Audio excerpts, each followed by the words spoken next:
안녕하십니까. 저는 이번에 50대의 마지막 열차를 탄 홀몸 엄마입니다. 이 사연을 쓰기로 마음먹기까지 꽤나 고민을 하고서 컴퓨터를 킨 것인데요. 저의 사랑하는 딸이 한번 올려보자고 해서 딸 도움을 받아 이렇게 키보드를 두들깁니다. 어떻게 써내려가야 할지 몰라 과거를 찬찬히 돌아보면서 종이에 몇 자 연습한 뒤에 쓰고 있어요. 자녀 있으신 분들은 저의 가슴 철렁했던 이 사연에 마음 써서 공감해 줄 것이라 생각이 듭니다. 바보 같은 저의 불찰로 인해 자식을 잃어버렸던 멍청한 엄마의 반성문이 될 것 같아서요. 저는 한창 청춘인 시절 남편을 만나서 결혼을 하였습니다. 혼전 임신으로 결혼을 한 것이지만 절대 실수가 아니었고 이미 결혼을 약속한 사이에서 아이가 먼저 생겨버린 것이죠. 사실 아이를 낳기 전까지만 해도 저희 부부는 남들 해먹고 사는 만큼 평범하게 살았습니다. 남편이 돼지고기 납품 업체 사장으로 있었는데 계약건이 많아서 가정을 꾸리기에 문제없는 형편이었거든요. 그런데 남편의 승승장구에 배가 아팠던 부하 직원의 나쁜 시기로 남편은 거짓 누명을 썼고 사업은 부도를 맞게 되었죠. 그때는 저희가 이미 결혼을 했을 때였고 아이도 출산일을 앞두고 있는 상황이었습니다. 그런 와중에 사업 부도 때문에 집안에 압류 딱지가 붙게 되었어요. 또 작은 아파트를 마련했던 곳에서도 쫓겨나고 말았습니다. 부도라는 일이 마냥 남일 같기만 했는데 제게도 일어날 수 있는 일이라는 걸 그때 실감했네요. 남편도 홀로 자책을 굉장히 많이 했거든요. 제 몸이 한참 불편할 때여서 길거리를 오래 돌아다니는 건 불가능했는데 그 때문에 남편이 굉장히 고생을 했었습니다. 남의 집을 두들겨 생전해보지 않은 구걸도 했고 저렴한 여관에 찾아가 무릎 꿇고 사정하며 공짜로 숙식 제공을 받기도 했죠. 그래도 저희 부부의 긴박한 처지를 이해해 주시는 분들이 많았습니다. 제가 임산부인 걸 보고 마음 써서 들여보내주신 어르신 부부들을 지금도 하나하나 마음속에 기억하고 있답니다. 제 몸이 이렇지만 않았어도 남편의 고생을 반으로 덜어줄 수 있었을 텐데 남편한테도 미안하고 뱃속의 아이에게도 미안하더군요. 남편은 있는 돈 없는 돈 털어서 주위 친구들에게 돈까지 빌린 다음 작은 단칸방 월세를 구했는데요. 본래 성심이 좋던 남편은 동료 직원들뿐만 아니라 학교 친구들에게도 인식이 좋던 사람이었어요. 그래서 친구들도 제 남편이 어렵게 되자 작은 돈 모아 남편에게 그냥 줬다고 들었습니다. 겨우 얻은 월세방은 남녀 나란히 누우면 족할 만큼 작았는데요. 그래도 화장실 있고 가스 버너랑 냉장고가 있어서 생활은 가능한 곳이었죠. 남편은 저에게 미안하다고 최선이었다고 하는데 저는 전혀 문제될 게 없었습니다. 우리 식구 몸만 뉘일 수 있는 곳이면 어디든 좋았거든요. 그 후로도 안전한 건 아니었습니다. 저와 남편은 빚쟁이로부터 숨어 지내야 해서 마음대로 바깥을 나서지도 못했어요.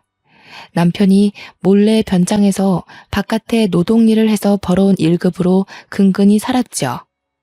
저는 병원 검진도 일부러 가지 않았어요. 입에 풀칠하기도 어려운 사정에 남편에게 부담을 짊어주기 싫었거든요. 그런데 문제는 역시 제 뱃속의 아이들이었습니다.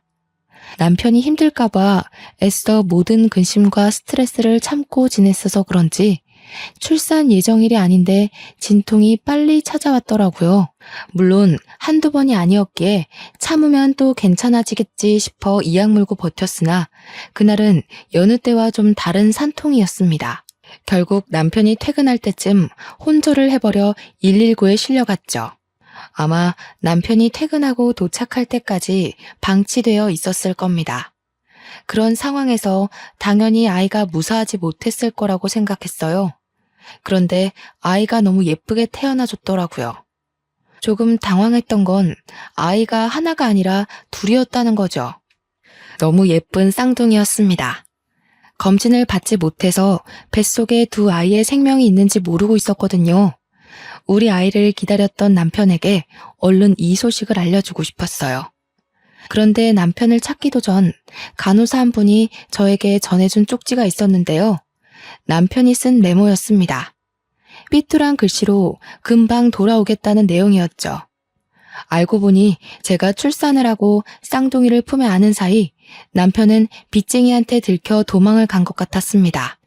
남편이 병원비를 계산해 주었지만 입원을 길게 할 수 있는 여건까지 마땅치 않아서 몸을 가눌 수 있을 정도의 퇴원을 하였습니다. 집으로 돌아가서 홀로 산후조리를 했죠.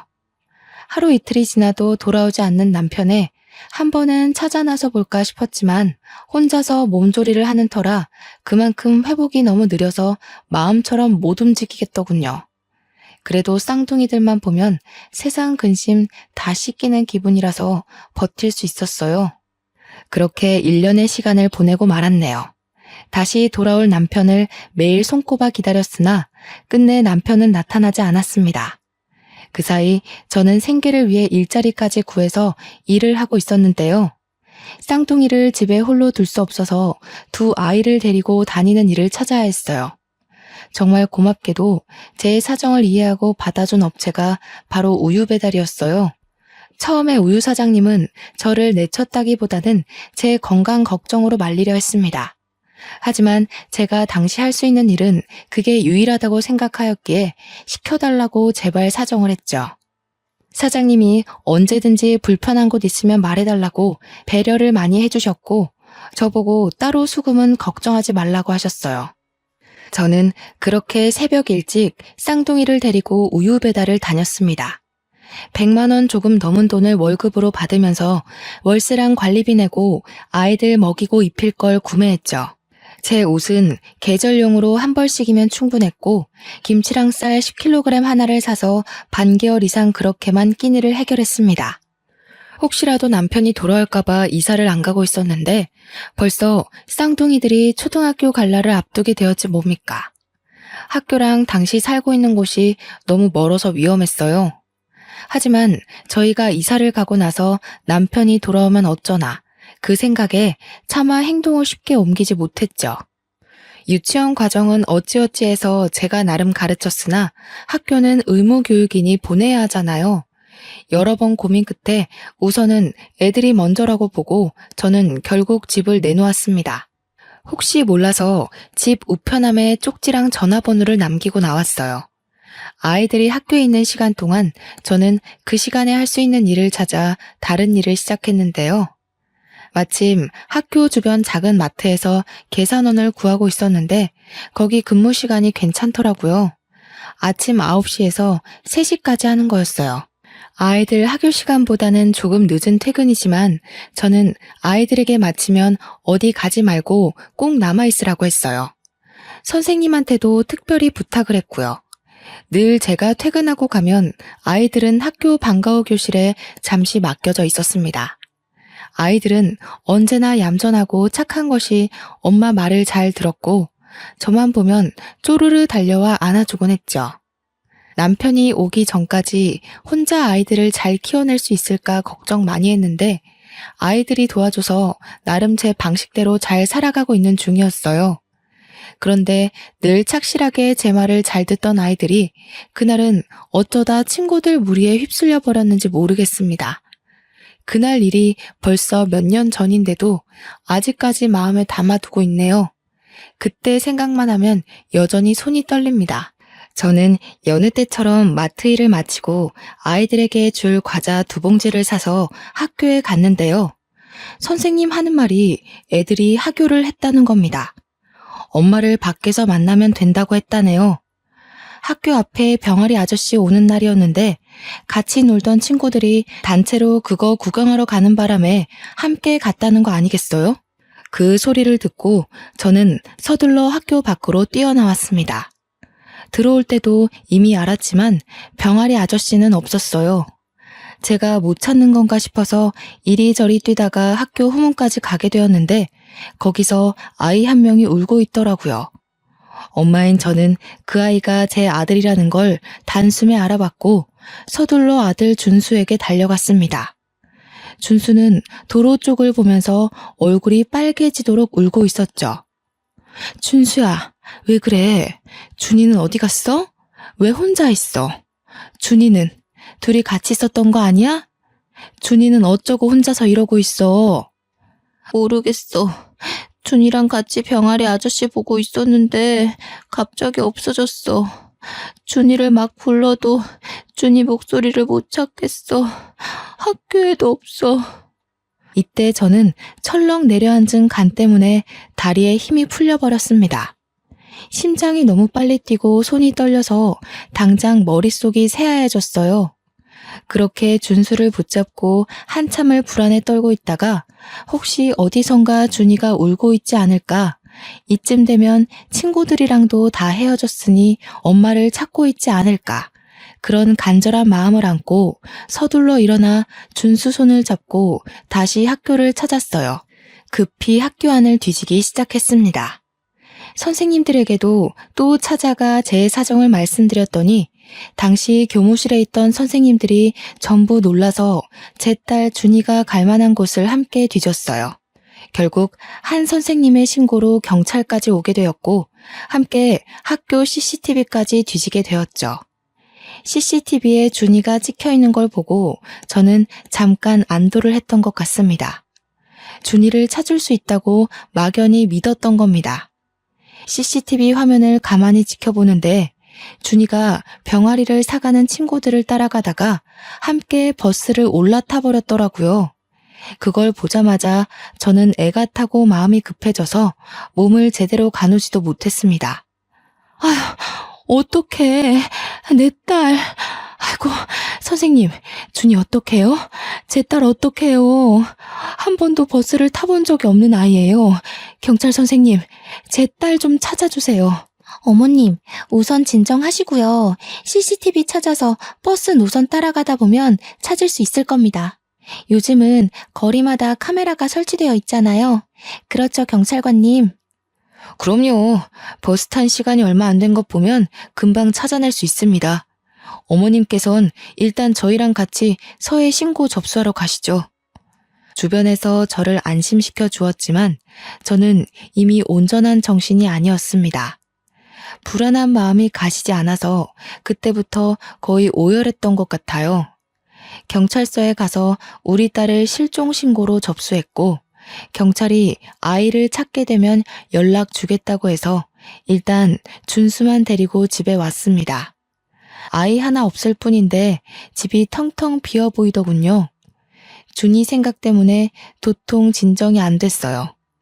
깜빡하고 준수 밥도 못 챙겨줬다는 걸 뒤늦게 알고 알턴 몸을 일으켜 밥을 준비했죠. 그러면서도 휴대폰을 몇 번이나 들여다봤는데 날이 저물어 가도록 경찰서에서 연락이 없더라고요. 그러다 꼬박 밤이 되었을 무렵 제가 먼저 경찰서 다시 연락해봤습니다. 어머님, 저희가 최대로 찾고 있는데 아무래도 아이가 아줌마 한 분을 따라간 것 같아요. 버스에서 내린 곳은 확인이 됐는데 그 동네가 인터넷도 잘 안 터지는 곳이라 CCTV도 몇 개 없더라고요. 뭐라고요? 아줌마라뇨? 무슨 아줌마요? 그럼 지금 우리 딸 못 찾고 있다는 말씀이세요? 우리 딸 찾아준다고 하셨잖아요. 아이고 준이야, 우리 준이 찾을 수 있다면서요, 선생님. 이쯤 되면 미아 신고가 접수돼서 연락이 올 법한데 데려간 사람이 경찰서에 맡기지 않았나 봐요. 저희 쪽에서 방금 아이가 마지막으로 찍혔던 현장으로 출발했거든요. 조금만 더 기다려주세요. 죄송합니다. 저는 준수 밥을 준비하다 말고 그대로 풀썩 주저앉아 버렸습니다. 바닥에 몸을 묻고 목이 매도록 울었죠. 제가 우니까 준수도 겁에 질려서 같이 울었는데 엄마가 돼서 아들 불안을 진정시켜주지는 못할 망정 오히려 제 아들을 부둥켜 안으며 준이 이름만 여러 차례 불렀네요. 아이고 준수야, 우리 준이 어떡하니? 준수야, 네 동생 어떡해? 준이야, 제발 무사해줘. 제발 엄마한테 무사히 돌아와야 돼. 그렇게 저는 이틀이 지나도 준이를 만날 수가 없었고 경찰한테서는 최대한 찾고 있다는 소리만 반복해서 들었습니다. 준이를 못 본 지 일주일 지나서는 전국적으로 실종 신고가 전달되었고요. 한 달이 지나서는 제가 나서서 실종 미아 전단지를 만들어 붙이고 다녔죠. 선생님들도 이 사실을 알고 나서 많이 안타까워했습니다. 제가 학교 주변에 보이면 함께 전단지 나누는 걸 도와주기도 했어요. 이건 나중에 알게 된 사실인데 제 아이들을 그냥 하교시켜버린 선생님이 죄책감을 견디지 못하고 학교를 그만뒀다고 하더군요. 선생님을 탓할 생각은 없었는데 안 좋은 소식이 들리니 마음이 배로 안 좋았어요. 우리 준이는 준수보다 5분 늦게 태어났는데 고작 5분 차이라도 준수보다 많이 동생이었습니다. 오빠보다 학습 능력이나 적응 능력이 떨어져서 늘상 오빠 손잡고 다니는 걸 좋아했고요. 오빠한테 공부 배우고 오빠랑 놀면서 이것저것 많이 터득하는 걸 참 좋아했어요. 제가 가르쳐주지 않아도 준수가 알아서 준이를 잘 챙겼죠. 그게 저의 가장 큰 불찰이었던 거예요. 저는 오빠인 준수만 집 주소를 알고 있으면 된다고 생각했습니다. 준수에게는 제 전화번호, 집 주소 이런 걸 가르쳐줬는데 준이는 그걸 배우지 못했거든요. 준이가 아는 건 자기 이름이랑 학교뿐이었습니다. 그래서 제가 더 이렇게 애가 타는 겁니다. 너무 후회가 되고 다 제 잘못이라서 원망할 곳이 없었으니까요. 저는 일단 최대한 학교 가까이서 일을 해야 했어요. 마트 일도 학교 근처라 가까웠지만 그것보다 더 가깝기를 원했죠. 아이들이 정문을 들락날락하는 게 보일 만큼이요. 그나마 그러한 곳이 문방구 일이었는데 거긴 개인이 자리내서 하는 거라 딱히 알바를 쓰지 않더군요. 그렇게 생각해낸 게 작은 포차를 하는 거였습니다. 처음에는 붕어빵을 할까 하다가 준이가 국화빵을 좋아했던 게 생각이 나 국화빵으로 장사를 시작했어요.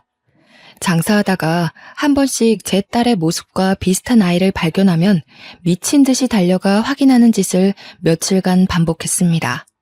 그러다 1년 뒤에 그토록 기다렸던 경찰한테서 연락이 왔는데요. 어머님, 김창진 씨가 남편분 되시죠?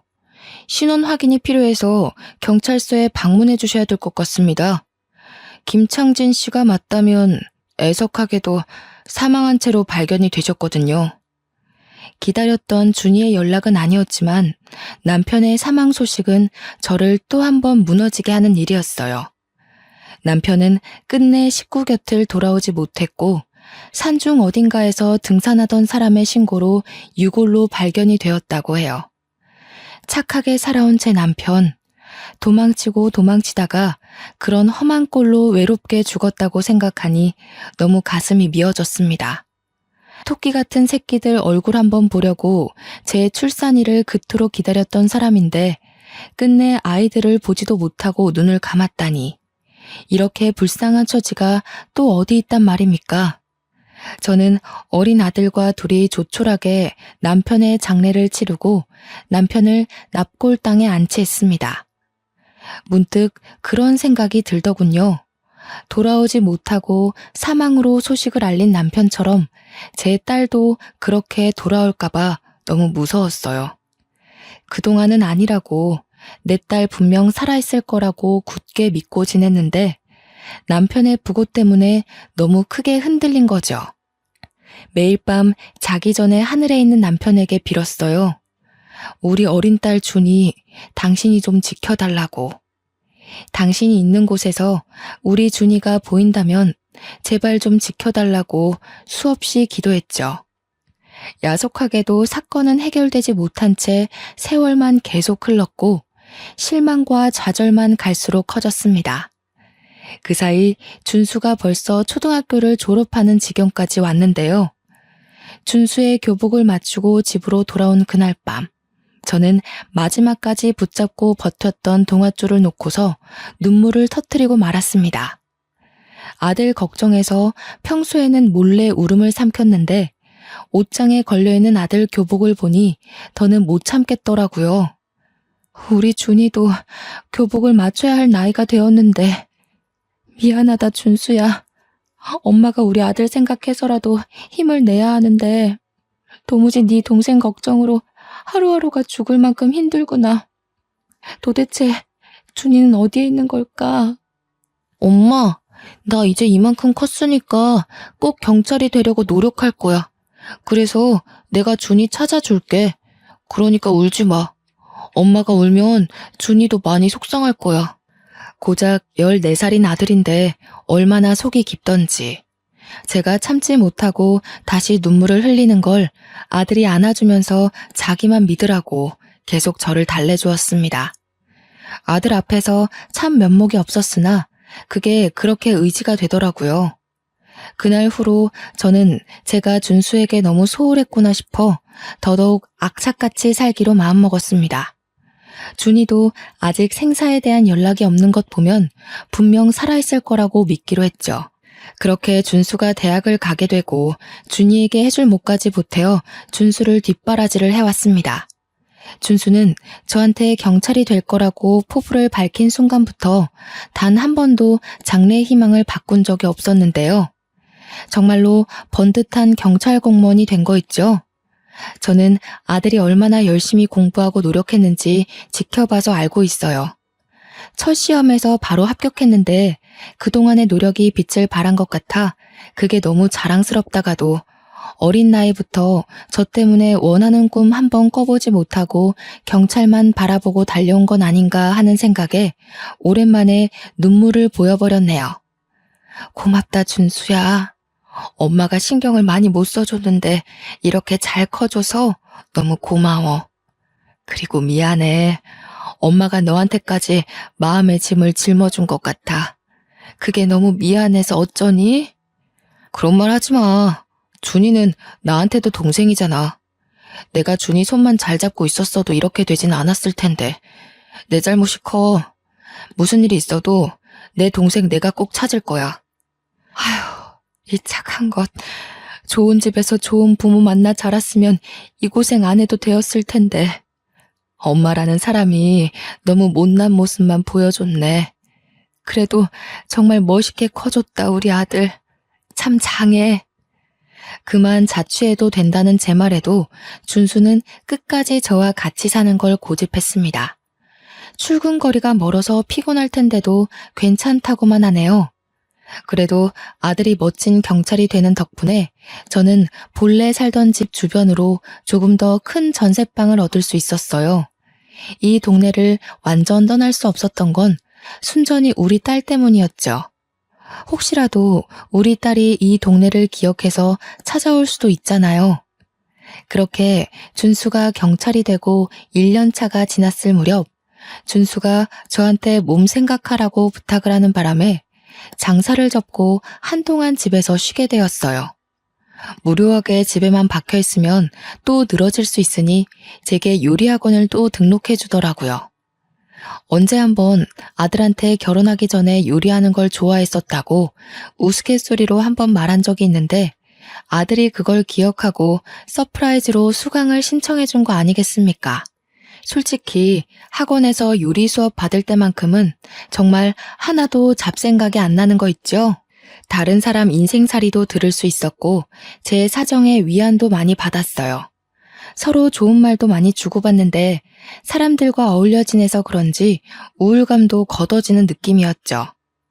수업 들은 내용들을 꼬박 수첩에 메모해서 아들이 준 용돈으로 아들에게 요리를 선보이면 아들이 맛있다고 저를 치켜 세워주며 큰 호응을 해주는데 그때마다 민망해 죽겠더라고요. 그래도 어딘가 모르게 저희 집안의 분위기가 달라졌어요.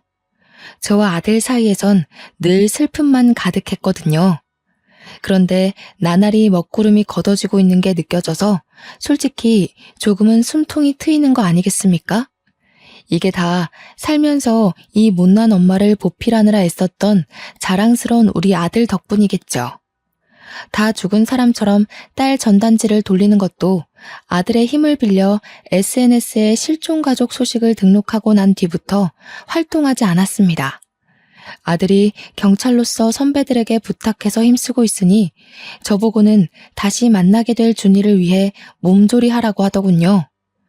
한 번도 가져본 적 없던 저만의 시간을 조금이나마 찾아서 지내고 있을 쯤이었습니다. 준수 말고는 연락 올 데가 없는 저에게 모르는 번호로 한 통의 전화가 왔는데요. 요리학원 쪽 연락인가 싶어서 아무런 생각 없이 전화를 받았습니다. 수화기 안에서 가냘픈 아가씨의 목소리가 흘러나왔어요. 강준수 씨 댁 맞냐고 묻는 소리였죠. 네, 제가 준수 애미 되는 사람인데요. 누구시죠? 우리 준수 친구 되시는 분인가요? 전화번호를 잘못하셨네요. 준수 번호를 알려드릴까요? 제 신원을 먼저 밝혀주었는데 정작 안에서 돌아오는 대답이 없더라고요. 누구길래 제 번호를 알고 전화를 했고 우리 아들을 찾는 건지 궁금했습니다. 혹시 제 아들에게 여자친구라도 생긴 걸까? 그런 생각도 했었죠. 계속 기다려도 대답이 없길래 여보세요? 여보세요? 두어 번 더 목소리를 냈어요. 그러니 안에서 흐느끼는 소리가 들려오는 겁니다. 그러면서 아가씨가 목소리를 겨우 내며 엄마 하는데 그 순간 심장이 바닥으로 떨어지고 말았죠. 분명 처음 듣는 목소리인데도 누군지 알 것만 같아서 저절로 눈물이 차올랐습니다. 휴대전화를 잡은 손이 떨리기 시작하더니 딸을 처음 잃어버렸을 때처럼 머릿속이 새하얘졌어요. 내가 생각하고 있는 게 맞나? 내 딸이 맞나? 혼란스럽기까지 하여 아무 말도 못하고 있었더니 내내 울음소리만 들려주던 수화기 너머로 쐐기를 박는 대답이 들려오더군요. 엄마, 나 준이에요. 준수 오빠 동생 강준이요. 죄송해요, 엄마. 보고 싶었어요. 너무 보고 싶어요. 딸 목소리로 딸 이름을 듣는 순간 저는 그동안 억눌러왔던 애통함이 한꺼번에 밀려왔습니다. 목구멍 밖으로 울음이 터져나와 버린 것이죠. 지금 뭐라고 그랬어요? 강준이요? 내 딸이요? 장난치는 거 아니죠? 어머나, 정말로 준이가 맞는 거니? 너 정말 내 딸 준이야? 내 딸이 정말로 살아있었던 거니? 지금 너 어디야? 엄마가 그리로 갈게, 응? 숨이 막힐 것처럼 괴로웠고 비통함이 넘쳐 흘렀지만 당장 딸을 만나야겠다는 생각밖엔 안 들더라고요. 제 눈으로 얼굴을 확인해야 할 것 같아서 수화기를 붙잡고 어디냐고 그렇게 울며 불며 물었어요. 딸도 많이 울고 있는지 목소리가 많이 떨렸는데 그러면서 하는 말이 자신이 다녔던 초등학교에 있다는 겁니다. 저는 전화를 끊자마자 신발도 못 신고서 허겁지겁 달려나갔습니다. 학교랑 5분밖에 걸리지 않는 거리를 맨발로 미친 듯이 뛰었어요. 도로에 차가 오는지도 못 보고 그냥 무작정 달려서 운동장으로 뛰어 들어갔는데요.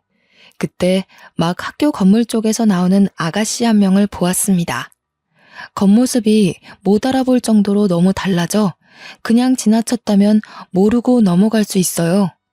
그러나 얼굴이 붉어져서 울면서 걸어오는 아가씨의 모습이 영락없는 제 딸인 겁니다. 우리 준수랑 똑 닮아서는 준수보다 선이 곱고 작은 게 딱 우리 딸이었다고요. 저는 엄마니까 제 새끼를 한눈에 알아볼 수 있단 말이에요. 틀림없이 제 딸이었어요. 제 딸. 혼절할 것처럼 몸의 중심이 흔들렸음에도 저는 딸을 발견하자마자 준이야! 목 놓아 소리쳤습니다. 과연 제가 죽기 전에 우리 딸 얼굴을 보면서 따뜻하게 이름 불러줄 날이 올까 염려 많이 했거든요. 그래서 그동안에 한을 담아 준이를 몇 번이나 더 외쳤어요. 금세 가까워진 딸은 몸만 자랐지 얼굴은 마지막으로 봤을 때와 똑같더라고요. 너무 보고 싶었다고 아이처럼 안기는 준이를 꽉 보듬어주며 그 자리에서 얼마나 울었는지 모릅니다. 몇 번이고 딸 얼굴을 다시 확인하면서 이게 꿈인지 생시인지 정신 차려가면서 부둥켜 안고 오열하기만 했어요. 대체 이게 어떻게 된 거야? 도대체 어딜 갔었던 거야? 엄마랑 준수가 얼마나 걱정했는지 알아? 살아있다고 믿어야지. 내 딸 안 죽었다고 믿어야지 하면서도 몇 번을 무너져 내렸는데. 고맙다, 준이야. 이렇게 살아있어줘서 너무 고마워. 엄마가 우리 딸 빨리 못 찾아줘서 미안해. 그땐 제가 완전 정신을 놓았다고 봐야 했어요. 딸을 꼭 붙들고 절절하게 부르짖으며 아이를 야단치다가도 금세 고맙다고, 다행이라고 안아주기를 반복하며 정신사납게 행동했죠. 성인이 돼서 엄마를 찾고 싶었는데 엄마 이름을 모르겠더라고요. 전화번호도 모르고 살던 곳도 잘 기억이 안 나서 더 오래 걸렸어요. 그나마 내가 기억나는 게 학교라서 이 학교를 몇 번 왔었는데 지난 날이 하나도 기억 안 나는 거예요. 엄마 잘못이야. 내가 준수 하나만 철석같이 믿고 너희 둘이 떨어질 수도 있다는 걸 미처 생각 못했어. 다 엄마 때문이야. 미안하다 딸아. 엄마 탓 아니에요.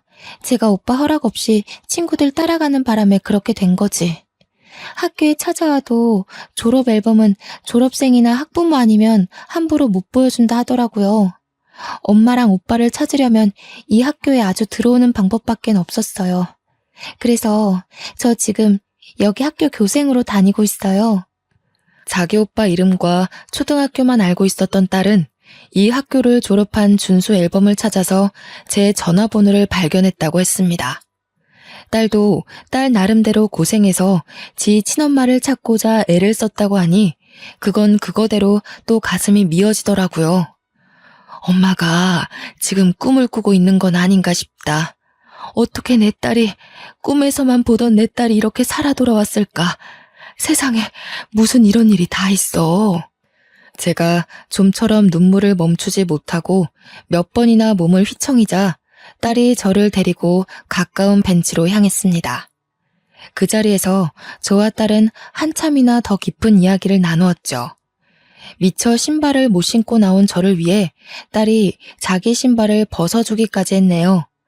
저는 혹시라도 이 모든 게 환상이라 딸이 사라져버릴까봐 딸 손을 꼭 힘주어 잡고 있었습니다. 여태 딸 얼굴을 확인하고 울부짖느라 정신없어서 정작 딸이 어떻게 살아왔는지 묻지 못했더라고요. 앉아서 해가 다 저물도록 딸 이야기를 들어주었는데요. 그날 버스를 타고 친구들이 각자 집에 다 내려서야 딸은 오빠를 잃어버렸다는 걸 알았다고 했습니다. 그걸 알고서 뒤늦게 아무 정류장에서 내렸다고 했어요. 한참을 오빠와 엄마를 찾으며 울면서 걸었다네요. 해가 다 저물 때까지 목이 터져라 울었는데 주위를 보니 건물이 몇 개 없고 풀이 많았다고 하는 겁니다. 사람 한 명 없는 그곳에서 자기 엄마 같은 아줌마 한 명과 마주쳤는데 아줌마도 울고 있었다고 했습니다. 그 아줌마가 자신을 데려가서 밥을 먹여줬다고 하더라고요. 딸이 말하는 아줌마가 과거에 경찰이 말했던 그 아줌마가 아닐까 싶습니다. 그날 아줌마도 교통사고로 우리 딸과 비슷한 또래의 자식을 잃고 길거리를 거닐며 서럽게 울고 있었다네요. 그러다 제 딸을 발견해서 가여운 마음에 밥을 먹이고 싶어서 자기 집에 데려갔고 제 딸을 돌려보내기 위해 경찰에 신고를 하려고 했는데 하룻밤 재워서 보낼까 싶어 신고를 미뤘대요. 그렇게 하루 이틀 미루면서 자기 딸을 잃은 상실감을 제 딸 키우면서 위안받았다고 했어요. 제 딸을 돌려보내는 게 마치 자기 죽은 딸을 완전히 보내주는 것만 같아서 차마 마음의 준비가 안 되었다고 하는 겁니다. 딸 말로는 그래서 일이 이렇게 되어버렸다고 해요. 그 아줌마가 딸이 좀 자라고 난 후 그동안 잘못을 용서 빌었다고 하대요. 솔직히 화가 나는 게 당연하잖아요. 하지만 저는 이미 20여 년이나 지나버린 세월 동안 그 아줌마에게 분노와 원통함을 다 토해낸 터라 지금은 그저 이렇게 제 딸을 살려놓은 것만으로도 감사할 따름이더군요. 제 처신이 이해 안 되실 수도 있다고 봅니다. 사실상 딸에게 따져서 그 아줌마를 유괴범으로 신고해버릴 수도 있었겠죠. 하지만 이렇게 다시 만난 딸이 너무 귀하고 예쁘게 잘 커줘서 이것만으로 모든 걸 용서할 수 있겠더라고요. 딸도 그랬습니다. 아줌마 정작 착하고 불쌍한 사람이라고 자기를 정말 친딸처럼 아껴주고 늘 옆에 있어줘서 고맙다고 눈물을 보인 사람이라면서요. 우리 딸이 나쁜 어른한테 잡혀가지 않은 게 얼마나 다행입니까?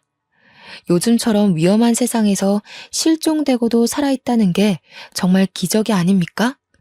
이건 정말 하늘이 지켜주고 우리 남편이 딸을 보살펴주고 있었다고밖에 해석할 수 없었어요.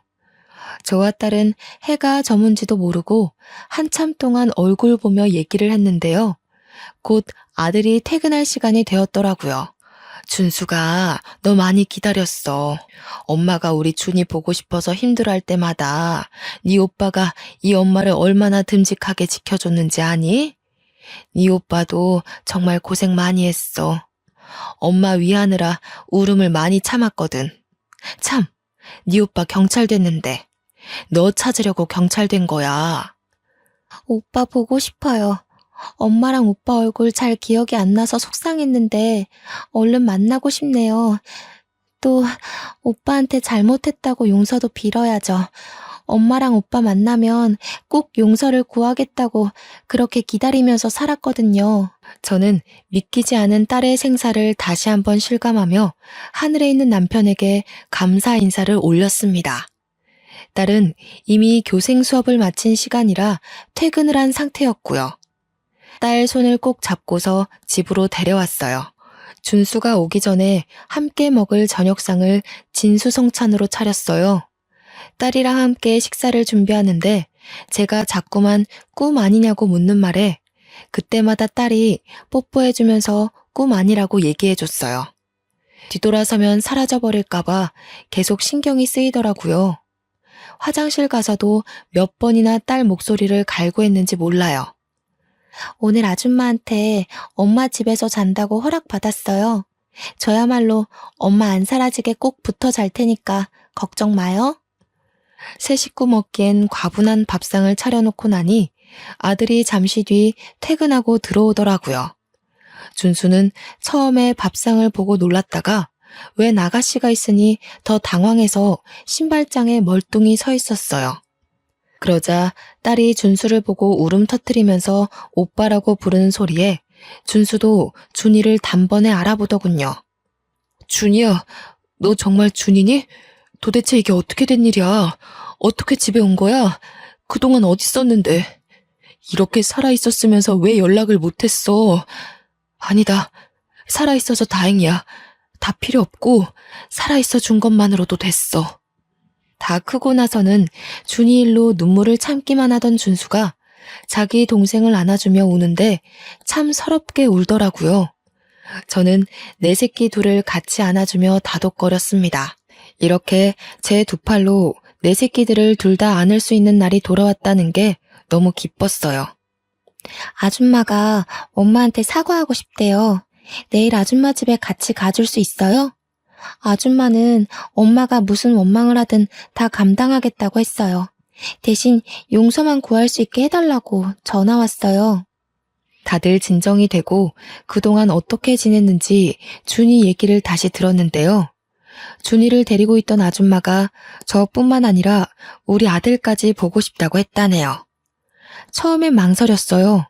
제 딸을 훔쳐간 사람을 대면하다니 말도 안 되는 만남이라고 생각했죠.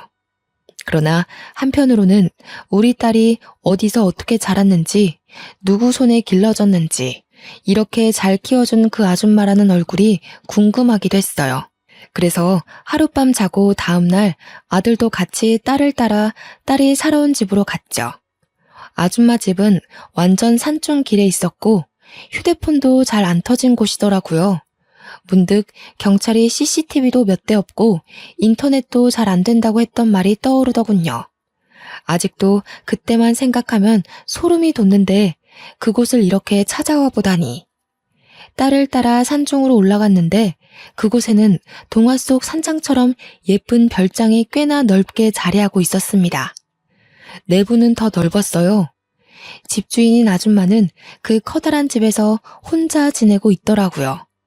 우리가 들어가자마자 얼굴도 제대로 못 마주하던 아줌마가 자리로 안내해줬는데요. 인사말도 나누지 않았는데 아줌마가 그대로 저희들 앞에 무릎을 꿇는 게 아니겠습니까? 두 분께 정말 죽을 죄를 지었습니다. 너무 죄송합니다. 변명이란 거 알지만 그땐 죽은 제 딸이 너무 보고 싶어서 그런 정신 나간 짓을 했던 것 같아요. 처벌은 얼마든지 받겠습니다. 죄송합니다. 갑작스런 사죄에 저희들은 할 말을 잃고 있었습니다. 그때 아들이 먼저 한 소리를 했는데요. 범죄인 거 알고 계세요? 공소시효가 지나서 따져 물을 수는 없겠지만 아줌마께선 지금 천륜을 끊어놓는 엄청난 죄를 저지른 겁니다. 아줌마도 엄마라면서요. 근데 어떻게 이런 일을 벌일 수가 있어요? 아들은 그동안 어디에도 원망을 쏟지 않고 내내 묻어두고 있었거든요. 우리 식구를 힘들게 만든 아줌마에게 단단히 화가 난 것이 이해가 됩니다. 저도 아들 말에 100% 공감을 하니깐요. 그러나 저는 딸을 잃었을 때의 마음을 잘 알기 때문에 아줌마가 준비 없이 자기 딸의 죽음을 통보받았을 때 거기서 오는 애통함도 충분히 이해가 되었어요. 저는 아들에게 죄송하다고 두 손을 싹싹 비는 아줌마에게 꼭 몇 마디 해주고 싶었습니다. 어떻게 자식 잃은 마음을 아는 사람이 이런 어마어마한 짓을 벌일 수 있단 말인가요? 부인이 피부치 딸을 잃은 건 정말 안타까운 일이지만 부인이 받은 상처를 남에게 전가한 것밖엔 안 되는 거예요. 아줌마는 제 말에 눈물을 흘리면서 죄송하다는 말만 하고 숨죽여 울더군요. 저는 아줌마와 같이 바닥으로 내려가 자리에 무릎을 꿇었습니다. 그대로 아줌마를 보듬어 안아주었죠. 우리 식구 힘들게 한 건 너무 밉지만 그래도 우리 딸이 무사할 수 있도록 지켜줘서 고마워요. 뭐든 괜찮으니까 내 딸 어딘가에 살아만 있어 달라고 빌고 또 빌었거든요. 다시 제 품으로 돌아올 수 있게 보살펴줘서 고맙습니다. 아줌마는 제 품에서 더 많은 울음을 터뜨리더군요. 그 서러운 울음소리에서 그동안 죄책감으로 얼마나 견뎠을지가 느껴졌습니다. 그렇게 한참을 또 눈물로 시간을 보내고 우리는 전부 그곳에서 식사를 했어요. 아줌마는 바람난 남편에게 버림받고 나와서 아이를 낳고 둘이서 단란하게 지냈다고 하더라고요. 가족이라곤 딸 하나 있었는데 고작 9살 나이에 유치원에서 일어난 사고로 잃는 바람에 혼자가 되었다고 하네요. 그래서 제 딸을 더 친딸처럼 키웠다고 하는데 그럼 이 아줌마는 제가 제 딸을 데려가면 또 혼자라는 거 아닙니까? 이상하게 그게 좀 마음에 걸리더라고요. 그래서 같은 엄마로서 그 절망적인 마음이 이해가 되어 신경 쓰였습니다. 부인, 괜찮으시다면 저희랑 같이 서울 올라가지 않겠습니까? 우리 준이 제가 데려가 버리면 부인께선 또 혼자 이 적적한 곳에 계셔야 하잖아요. 그럼 그동안 준이 덕분에 몰랐던 상실감이 한꺼번에 찾아올 텐데 그걸 어찌 감당하시려고요. 그건 당연히 제가 겪어야 할 벌이라고 생각합니다. 제 딸의 기억이랑 우리 준이와 함께 보낸 추억들 소중하게 품으면서 지내면 충분히 버틸 수 있어요. 사람이 상실감을 느낄수록 타인이랑 몸 부딪혀가며 지내야죠. 부인께서도 우리 준이를 딸처럼 키웠을 텐데 우리가 이대로 가버리면 또 딸을 잃었다고 좌절할 거 아닙니까? 우리 준이 마음도 편치 않을 것 같아서 그럽니다. 같이 서울 올라갑시다. 준이도 막상 아줌마를 두고 가기가 그랬는지 제 제안 이후 아줌마를 적극적으로 설득하더라고요. 아줌마가 제 딸 부탁에 꼼짝도 못하는 걸 보고 저는 더 이 아줌마를 혼자 두고 가면 안 된다고 봤어요. 아줌마는 얼떨결에 허락을 했다가 금세 고맙다고 제게 또 고개 숙이며 눈물을 흘리더군요. 그리고 이 사실은 몰랐는데 알고 보니 아줌마는 서울이랑 지방 두 군데에 건물 두 채씩이나 있는 건물주였더라고요. 다 처분하고 그 어마어마한 돈을 쓰지도 않고 가지고 있었는데 그나마 그 돈을 사용한 이유가 우리 준이를 위해서였대요. 준이는 제 생각보다 훨씬 더 호강받으면서 살았던 거죠. 아줌마는 그날 이후 자진해서 서울 중심으로 집을 구하더니 저희 집에 이삿짐 센터까지 보내왔습니다. 제안은 제가 했다만 대접까지 제가 받는 기분이더군요. 아줌마가 부자 동네에다가 주택을 하나 매매하고서 우리에게 보여줬는데요. 이 정도의 집을 원한 게 아니었는데 우리는 그 값비싼 건물을 보고 다 어안이 벙벙했어요. 부인, 앞으로 돈만큼은 걱정하지 마세요. 제가 가진 게 돈밖에 없어요. 부인께서 저한테 식구를 선물해 주셨으니 저는 제가 가진 모든 걸 드릴게요. 아줌마는 딸이 이전에 말했던 대로 정말 착하고 불쌍한 그리고 순수한 사람이었습니다. 아들도 그게 느껴졌는지 얼굴 보고 안면 튼 지 3일 만에 전 재산을 바치려고 하는 아줌마를 보고 더는 원망 섞인 소리를 못 하더라고요. 오히려 저 아줌마가 어디 가서 사기 안 당하게 조심시켜야겠다고 주의를 기울이고 있었어요. 그 얘기를 저한테 심각하게 하는데 저랑 딸이 얼마나 웃었는지 몰라요. 어쨌든 제게는 뜻밖의 식구가 하나 더 생긴 셈이었어요. 아들 하나, 딸 하나, 그리고 저와 나이가 1살 차이 나는 순박한 언니까지요. 아줌마는 저보다 더 우리 애들한테 관심과 애정을 주었는데요. 준이뿐만 아니라 준수 뒷바라지까지 솔선수범으로 나서서 지원해주고 있어요. 제가 그렇게까지 안 해줘도 된다고 해도 언니는 다 자기가 좋아서 해주는 거라고 자기 자식 같아서 해주고 싶다고 하길래 그냥 내버려 두고 있습니다. 언니한테는 그게 또 속병을 치유하는 방법 중 하나일 테니까요. 그렇게 정말 죽을 만큼 힘든 세월을 보내고 저는 지금 너무나 큰 기적의 삶을 살고 있답니다. 딸은 선생님으로, 아들은 경찰로, 그리고 저와 언니는 여가 생활을 함께 즐기면서 무탈하게 지내고 있어요. 이 행복이 영원하길 바랄 뿐인 마음으로 살고 있죠. 가끔은 그런 생각이 들더라고요. 남편이 저 혼자 고생 많이 했다고 주는 선물 같은 순간이 아닌가 하는 생각이요. 딸을 찾기 전까지만 해도 남편에게 눈물 섞인 기도만 올렸는데 지금은 남편이 살아있을 때 많이 보여줬던 웃는 모습으로 기도를 올리고 있거든요. 어떠세요? 제 인생 정말 기적이지 않나요? 저는 이게 모두 힘든 시련을 이겨낸 시간의 선물이라고 봅니다. 다들 나 혼자만 종종 걸음하고 있는 게 아닌가 하는 생각이 들더라도 결코 무너지지 말았으면 좋겠어요. 굳센 비바람 뒤에는 무지개가 떠오르는 법이잖아요. 여러분들의 간절한 바람이 모두 이루어지길 진심으로 바랍니다. 제 사연은 여기서 마무리하겠습니다. 긴 글 감상해 주셔서 고맙습니다. 늘 안녕하세요.